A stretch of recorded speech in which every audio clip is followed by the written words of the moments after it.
ఒక ఆయనండి ఊళ్ళో ధనవంతుడే. ఆయనకి ఏం కోరిక పుట్టిందంటే గొప్పగా ఇల్లు కట్టాలనే కోరిక పుట్టిందండి.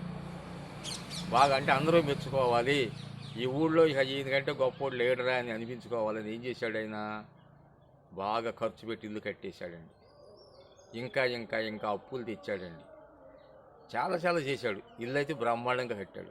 కట్టేసరికి ఆయన పని అయిపోయింది. అప్పులు తీరట్లేదు, వడ్డీల భారం పెరిగిపోతూ ఉంది. అప్పుడు ఏం చేశాడండి? ఇల్లు అయిన కాడికి అమ్మేసేసి ఆ అప్పులు వాళ్ళకి కట్టేశాడండి. ఇక చక్కగా ఏం లేదు కదా, భార్య బిడ్డలను వెంటేసుకుని ఇక పై పనులకు బయలుదేరాడండి. పై పనులు అంటే వేరే వాళ్ళకి వెళ్ళేసి అక్కడే ఉండి ఒక 20 రోజులు నెల రోజుల పనులు చూసుకుని మళ్ళీ ఇంటికి వస్తారన్నమాట. ఆ బంగారం లాంటి ఇల్లు పోయింది, ఆస్తులు పోయినాయండి. మరి చూసారండి ఎటువంటి అనర్థాలు జరిగిపోతూ ఉన్నాయో. ఎప్పుడు కూడానండి ఇల్లు గురించి ఆలోచించకూడదండి. ఇల్లు అనుకోండి, అమ్మాల్సి వస్తే 20 లక్షలది కూడా 5 లక్షలకి ఇస్తావా, 2 లక్షలకి ఇస్తావా అని అడుగుతారండి. ఆయన బాధ ఎవరో పట్టించుకోరండి. ఆయన సచ్చిన ప్రతినే వీళ్ళకి ఏమి పని లేదండి, అవసరం లేదు.